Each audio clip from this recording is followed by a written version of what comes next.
मसीह के बाबरकत जलाली और फतेहमंद नाम में आप सबको मेरा सलाम। आज का जो हमारा सेंट्रल पैसेज है यशवा की किताब, उसका 6 बाब और उसकी पहली 5 आयतें, मैं कलाम के इस हिस्से को पढ़ूंगी। और यरहू बनी इस्राएल के सबब से निहायत मजबूती से बंद था, और ना तो कोई बाहर जाता और ना कोई अंदर आता था। और खुदावन ने यशवा से कहा कि देख, मैंने यरहू को और उसके बादशाह और जबरदस्त सूरमाओं को तेरे हाथ में कर दिया है। सो तुम सब जंगी मर्द शहर को घेर लो और एक दफा उसके चौगिर्द गश्त करो। 6 दिन तक तुम ऐसा ही करना।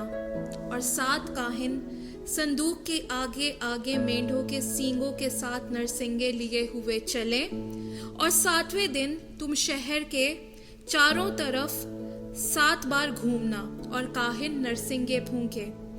और यूं होगा कि जब वो मेंढे के सींग को जोर से फूंके और तुम नरसिंगे की आवाज सुनो, तो सब लोग निहायत जोर से ललकारें।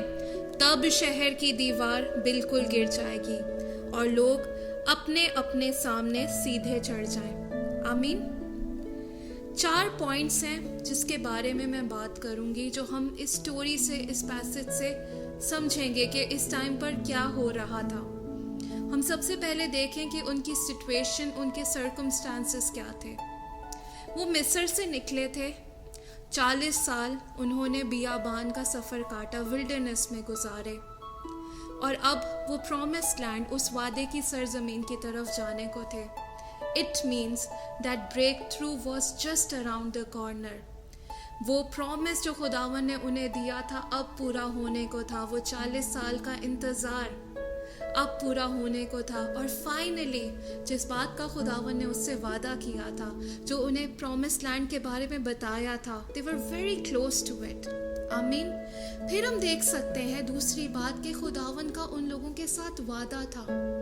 इब्राहिम के साथ खुदावन ने जो वादा किया, इसहाक के साथ जो वादा किया, याकूब के साथ वादा किया, खुदावन अब उसे पूरा करने को जा रहे थे। आमीन। फिर हम देख सकते हैं कि खुदावन ने उन्हें बड़े केयरफुल इंस्ट्रक्शंस दिए थे। इट मीन्स कि बहुत ज़रूरी था कि वो एक भी काम ऐसा ना करें जो खुदावन के इंस्ट्रक्शन से हटकर हो। उनका पास्ट तो ऐसा रहा था कि उन्होंने खुदावन की नाफरमानी की थी, और वो जो 40 साल का सफ़र भी हुआ था इसी वजह से हुआ था, नहीं तो उनका डिस्टेंस इतना लंबा नहीं था।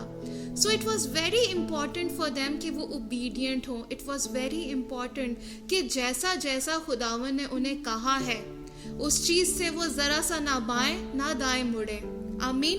फिर जो चौथी बात, जो मोस्ट इम्पॉर्टेंट चीज़ है कि खुदावन की प्रेजेंस, खुदावन के अहद का संदूक उनके साथ था। आमीन। जब वो 7 बार यरहू की दीवार के आसपास घूम रहे थे, उस टाइम पर खुदावन की presence in the form of arc of covenant was with them. आमीन। कुछ लेसन्स हैं, कुछ बातें हैं जो इस स्टोरी से आज हम सीखेंगे। सबसे पहली चीज़ तो हमें ये अंडरस्टैंड करने की ज़रूरत है कि खुदावन ने उन्हें ऐसे इंस्ट्रक्शंस क्यों दिए कि वो कुछ भी ना करें सिवाय इसके कि 7 बार चक्कर काटें। It means that God wanted to test their obedience. God wanted to see कि किस तरीके से उसकी बात का हुक्म मानेंगे, और तब जाकर जब वो ओबीडियंट रहे, उन्होंने 7 दिन वही किया जैसा खुदावन ने उन्हें कहा था, वो दीवार खुद ब खुद गिर गई। आमीन। खुदावन उन्हें ये भी तो कह सकते थे कि तुम दीवार को खुद जोर लगाओ या इस तरीके से तोड़ो, लेकिन ऐसा नहीं था। God just wanted them to be obedient in those circumstances. God just wanted them to listen, to be careful and just do what He has asked them to do. आमीन। हम इस बात को समझें कि अगर वो दीवार को अपने तरीके से तोड़ना चाहते या अपने तरीके से कॉन्कर करना चाहते, तो ऐसा क्या डिफरेंट हो सकता था। सबसे पहली चीज़ तो ये कि किसी भी शहर की दीवार इतनी कमज़ोर नहीं होती, बहुत मजबूत होती है। आमीन।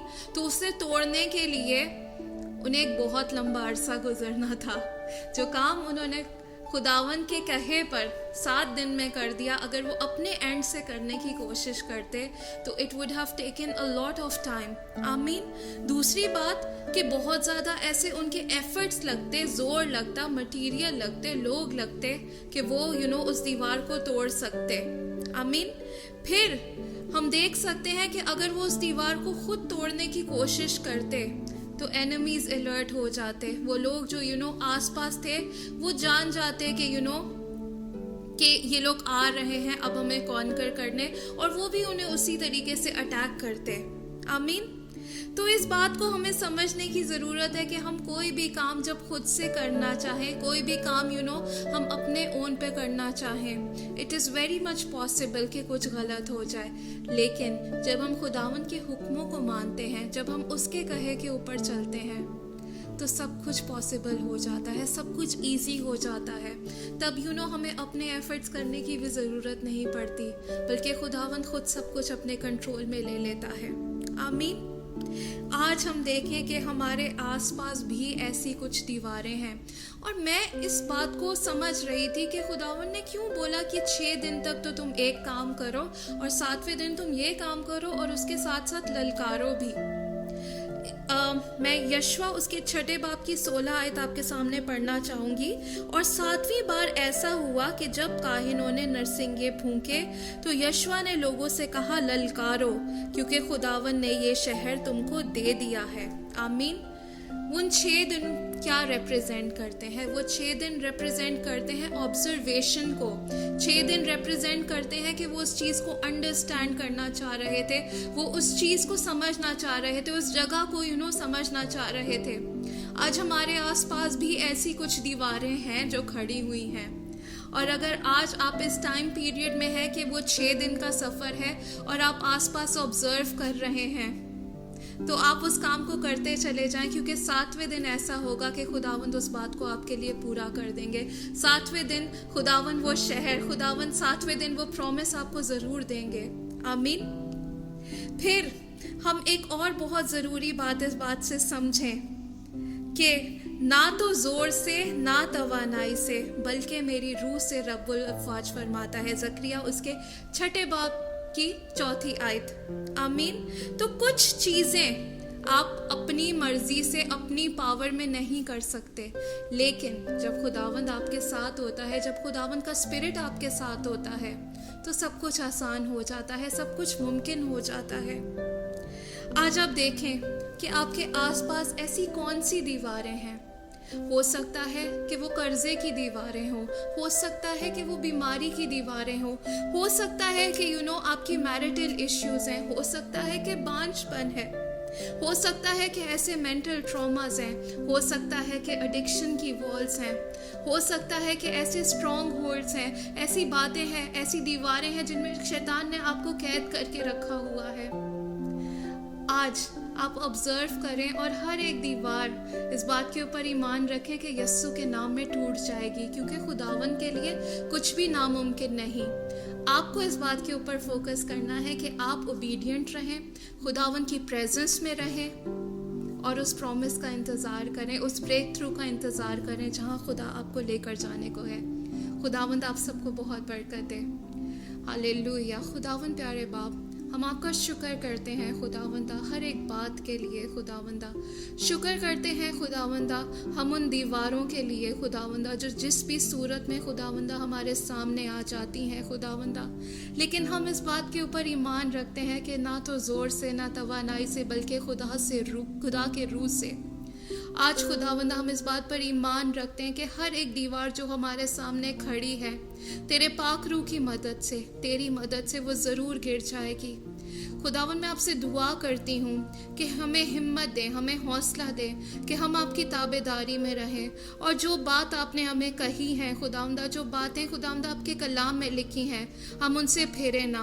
हमारा फोकस, हमारा ध्यान सिर्फ और सिर्फ आपकी तरफ रहे खुदावंदा, और हमारे हर एक सर्कमस्टांसेस में खुदावंदा आप हमारे साथ खड़े हों।